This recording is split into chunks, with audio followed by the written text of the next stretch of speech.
Gvern Nazzjonalista kien iffirma dokument li bih xogħol lil Skanska minn kull responsabilità jew irbit fejn tidħol il-binja tal-Isptar. Skanska kien il-konsorzju ewlieni responsabbli għal bini tal-Isptar Mater Dei.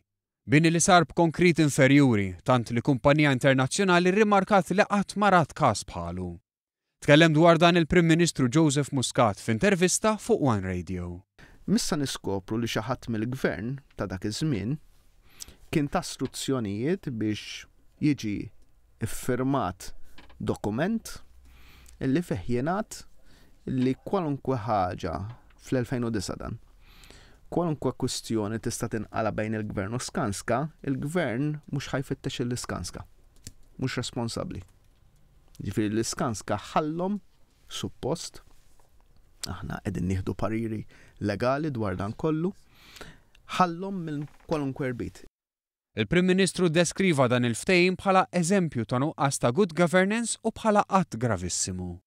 Il-persuna jew persuni illi ordnaw jew li taw istruzzjonijiet biex jiġi firmat ftehim bħal dan li jħoll jew jidher li jista' jħoll lill-kuntrattur minn kull responsabilità, ngħid speċjalment jekk kien hemm indikazzjoni ta' xi problemi.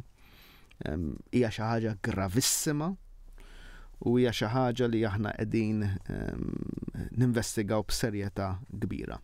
Il-Prim Ministru fakkar li dwar dan il-każ għaddej inkjesta mill-imħallef Filip Xiberras fejn huwa mistenni li jkunu mmarkati ċerti responsabbiltajiet li jridu jinġarru.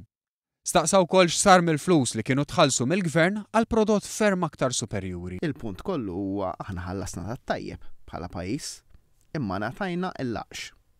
Issa il-flus illi tħallsu iktar għal dil-kwalità ħażina. Fejn marru? Quddiem dan kollu għal Joseph Muscat għandu jwieġeb Simon Busuttil filwaqt li ddeskriva bħala livell baxx il-fatt li l-Oppożizzjoni ikkonslat bl-argument li l-Isptar għadu ma waqax. Li jużguru għal il-kap tal-Oppożizzjoni ma jistax jagħmel ta' birruħu li twilet il-bieraħ. Huwa kien parti essenzjali mill-mekkaniżmu tal-Gvern illi kien responsabbli minn dan kollu.